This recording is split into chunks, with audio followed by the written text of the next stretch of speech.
O, sige, di ba na, sabi mo, napalo ka na kanina. Yes O, po. yan, o.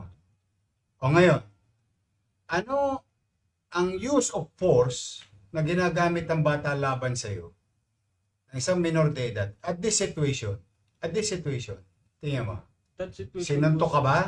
Tingnan mo, sinuntok ka ba? O, diyan po nag-attempt yung bata na nagsalita po siya na sasaktan niya po. Papalawin niya po. po, kahit ano pa sinasabi, o, tingnan mo lang, tingnan mo. Hindi ako investigador, ha? Yes sir. O, ikaw ba itong nasa kaliwa? Oo. Yes sir. Sino yun? Ako. Oo. Oh, eh, sino naman to? Yan, sino yan? Sino yan? Ako yan sir. Oo. Oh. Oh. Oh. Oh. Ito po yan siya. Ang punto ko, di ba tagapag-ayos kayo, no? Yes po sir. Eh, tangan-tangan nyo na yung bata, ba't walang tumawag sa inyo ng pulis? May tourist police doon. May presinto. Yes po sir. Eh, bakit nyo inilalagay sa sarili ninyo katulad ng mga nababalitaan ko sa nagdaan na para ba kayo ang mga siga at peace and order police do sa buong Intramuros? Yun, nababalitaan ko lang. Eto, nakumpirma na eh, na kaya nyong ilagay sa kamay ninyo ang batas dahil kayo'y gwardya.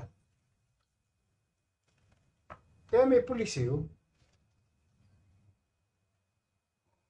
Eh, ano ba sinasabi sa inyo sa Intramuros? Ano ba ang bilin sa inyo? Ano trabaho nyo sa Intramuros? Na-drive out sa mga illegal po. Okay? Panatiling kaligtasan ng mga Oh. visitors. Oh. Ano pa? Mambugbog tayo kapag may makulit na bata?